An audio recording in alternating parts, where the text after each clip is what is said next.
Hi, I'm Chris Baker, lead writer at Zen Studios for Circus Electrique, our upcoming Big Top themed RPG. Here with a quick gameplay overview. Circus Electrique takes place in an alternate Victorian steampunk London, where a mysterious event known as the Maddening has turned a huge portion of the population from all walks of life into ruthless killers.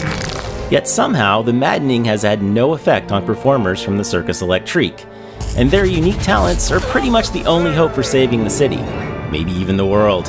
I don't like you! Using those unique talents effectively, plus deciding which performers to send out to execute them, is your key to success in the game. As you work your way through the city map, you'll often encounter attacks from those who have succumbed to the Maddening, unfortunate Londoners whom the press has taken to calling the Vicious. The Vicious tend to travel in fours, as does your party. But who should your 4 selected performers be? By the end of the game, you'll have 15 classes to choose from, each with their own specific methods of fighting, defending, and watching out for their friends. Some much more ideal for certain of those tasks than others. Here we have a strong combination of performers you may set forth with early on. A strong man who, as they'd say in 1899, offers a mighty kerwallop. A clown who specializes in the healing power of laughter. An escape artist, also adept at the art of capturing enemies in place. And of course, a fire blower, who blows freaking fire. Notice how they're positioned. Positioning is a core strategic consideration in Circus Electrique, and we'll let Balthazar the strongman here show you why that is.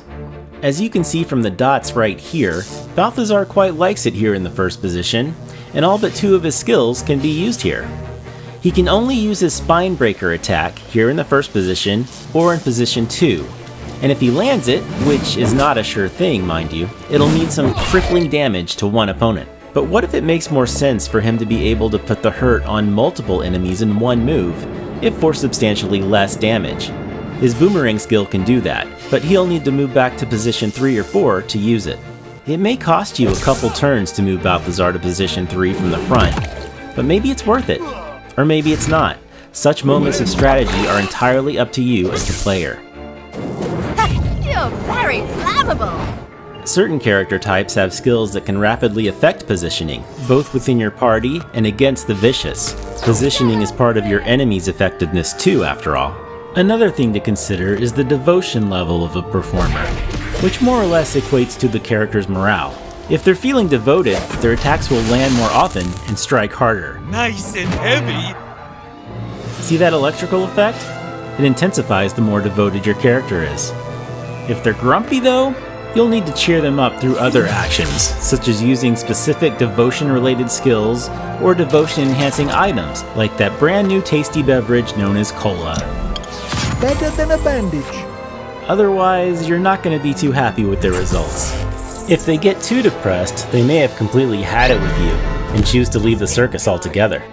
Of course, there's also a circus going on during all this. The show must go on after all. And planning a performance is also very important to earning the resources you'll need to figure out how the Maddening started and how to stop it. Thank you for joining me today. Be on the lookout for Circus Electrique when it hits PC and all your favorite consoles later this year.